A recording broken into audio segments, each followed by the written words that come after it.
ढाका में प्लीज एकदम ध्यान दीजिएगा। नदियों व झरनों के जल को बांस द्वारा पाइप एकत्रित करने का कौन सा राज्य में, यानी कि bamboo drip irrigation, bamboo drip irrigation, bamboo drip irrigation, जल्दी से बताइएगा बैम्बू ड्रिप इरिगेशन कहां का प्रणाली है? Bamboo drip irrigation, bamboo drip irrigation जल्दी से बताइए कहां से?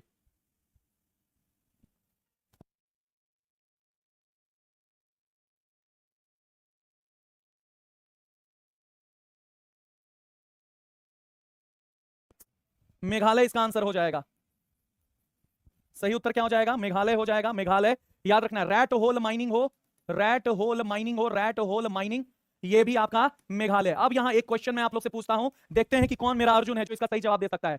जल्दी से बताइएगा, मैं इसका क्वेश्चन आपसे पूछता हूं। रैट होल खनन, रैट होल खनन जो है मेघालय में होता है, सब बता सकते हैं। अब ये बताइए कि रैट होल खनन मेघालय के किस क्षेत्र में होता है? अगर क्वेश्चन आ गया तो क्या जवाब दोगे? ये केवल मेरे ऑनलाइन और ऑफलाइन वाले छात्र ही जवाब दे सकते हैं, बाहर वाले नहीं। मेघालय सब दे सकता है, लेकिन मेघालय का वो कौन सा क्षेत्र है जहां ये रैट होल माइनिंग होता है? सुभाष कुमार ठाकुर, विश्व विश्वकर्मा, आप लोगों से उम्मीद है कि इसका सही जवाब दें।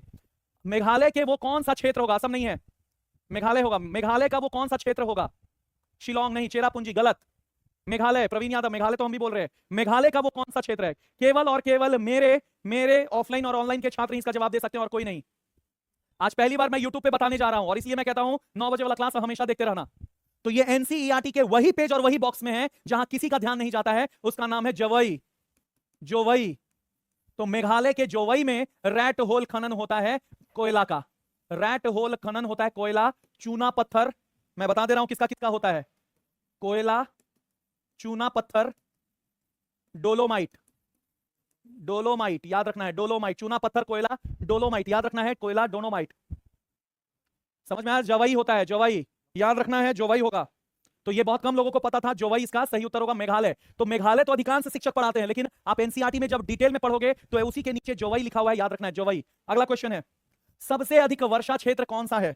सबसे अधिक वर्षा क्षेत्र, महाराष्ट्र, चेरापूंजी, मौसिनराम, एक से अधिक इनमें से कोई नहीं। सबसे अधिक वर्षा क्षेत्र कौन सा है? कौन है जो बता सकते हैं? तो इसका सही आंसर हो जाएगा मौसिनराम। भारत ही नहीं, भारत ही नहीं, पूरे विश्व में, याद रखना है, पूरे विश्व में सर्वाधिक, सर्वाधिक वर्षा, वर्षा मौसिन राम में होता है, याद रखना है, मौसिन राम में होता है, मौसिन राम में। और ये पहला नंबर पे है विश्व में, और सेकंड नंबर पर है आपका चेरापूंजी, चेरापूंजी। और याद रखना है ये दोनों कहां पर स्थित है? मेघालय में। और यहां दोनों का औसत वर्षा कितना होता है? तो औसत वर्षा जो है साथियों, औसत वर्षा 1080 सेंटीमीटर होता है। अब यहां से एक सवाल जो बहुत कम लोगों को पता है, और वो सवाल ये है कि मौसिन राम मेघालय में, ये सबको पता है, लेकिन ये बताओ कि मौसिन राम चेरापूंजी गारो खासी जयंतिया में से किस पहाड़ी के दक्षिण में स्थित है?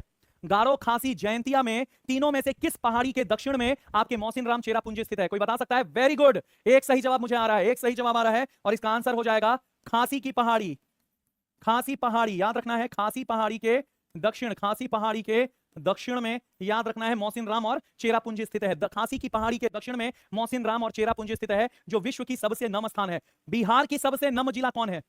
बिहार का सबसे नम जिला कौन सा है? जल्दी से बताइएगा इसका आंसर। बिहार का सबसे नम जिला किशनगंज है, बिहार का सबसे नम जिला किशनगंज है। अब एक क्वेश्चन जो आपको हिला करके रख देगा, देखते हैं इसका सवाल का जवाब आप दे पाते हैं कि नहीं। जैसलमेर में लगभग औसतः कितना वार्षिक वर्षा होता है? अब बताओ, एनसीईआरटी जो पढ़े हो, एससीईआरटी जो पढ़े हो, वही इसका जवाब दे सकते हो। जैसलमेर में 9 से 10 सेंटीमीटर, 9 से 10 सेंटीमीटर, और मेघालय में, मेघालय में 400 सेंटीमीटर, मेघालय में 400 सेंटीमीटर, याद रखना है। ये एनसीईआरटी का वर्णन है, ये एनसीईआरटी का वर्णन है। अगला क्वेश्चन है, हीराकुंड बांध किस नदी पर बना है? हीराकुंड बांध जो है, हीराकुंड बांध किस नदी पर बना है? चेनाब, महानदी, कृष्णा, एक से अधिक इनमें से कोई नहीं। हीराकुंड बांध किस नदी पर बना है? हीराकुंड बांध जो है किस नदी पर है? महानदी, महानदी पर है, याद रखना है, महानदी, महानदी, याद रखना है। विश्व का, विश्व का सबसे लंबा बांध, विश्व का सबसे लंबा बांध है, विश्व का सबसे लंबा बांध। अगला क्वेश्चन है, याद रखना है कि भारत का सबसे ऊंचा बांध, भारत का सबसे ऊंचा बांध, भारत का सबसे ऊंचा बांध जो है, इसका नाम है टिहरी बांध, टिहरी बांध। जल्दी से बताइए इसकी ऊंचाई कितनी है? इसकी ऊंचाई कितनी है? कितने मीटर की ऊंचाई है? टिहरी बांध की ऊंचाई कितनी है? टिहरी बांध की ऊंचाई कितनी है? वेरी गुड,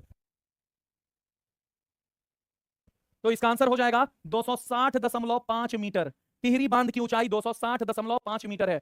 अब चलिए 5 सवाल मैं आपसे, 5 सवाल केवल मैं आपसे पूछूंगा महानदी पर। देखते हैं कितने लोगों को महानदी पर पूरा कंट्रोल है। महानदी का उद्गम किस राज्य से होता है? जल्दी से, महानदी का उद्गम किस राज्य से होता है?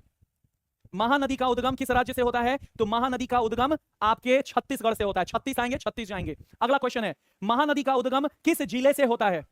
महानदी का उद्गम किस जिले से होता है? जल्दी से बताइएगा, महानदी का उद्गम किस जिले से होता है? तो याद रखना है, महानदी का उद्गम जो है रायपुर जिले से होता है। रायपुर जिला, छत्तीसगढ़ के रायपुर जिला। अगला क्वेश्चन है, महानदी का उद्गम किस गांव से होता है?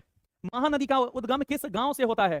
और मैं आज बहुत बड़ी खुशखबरी है, और खुशखबरी यह है कि आज 71वीं का परीक्षा था, और 71वीं का सारा भूगोल का क्वेश्चन मेरा पढ़ाया हुआ यूट्यूब से लड़ा है।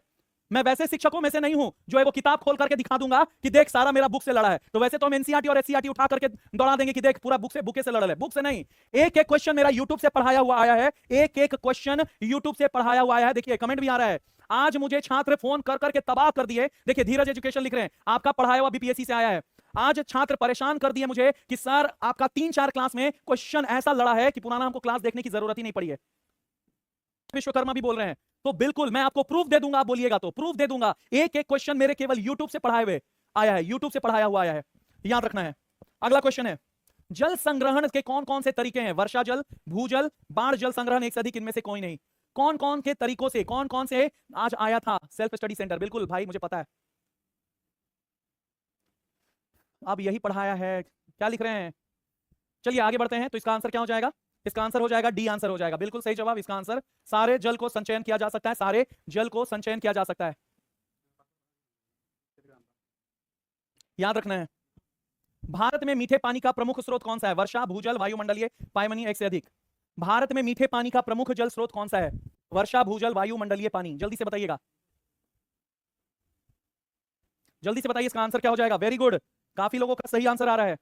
भारत में मीठे पानी का वर्षा, भूजल यानी कि एक से अधिक मीठे पानी का स्रोत। याद रखना है, भारत में लगभग, भारत में 4% जल, 4% जल। और अगर मैं बात करूं जनसंख्या की, तो भारत में जनसंख्या विश्व का कितना है?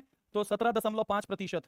भूमि कितना है विश्व का? केवल 2.4%। यानी कि विश्व के केवल 2.4% भूमि के साथ, विश्व के 2.4% भूमि के साथ आपका भारत 17.5% जो है जनसंख्या को संभालता है, और वो भी केवल और केवल 4% जल, केवल 4%।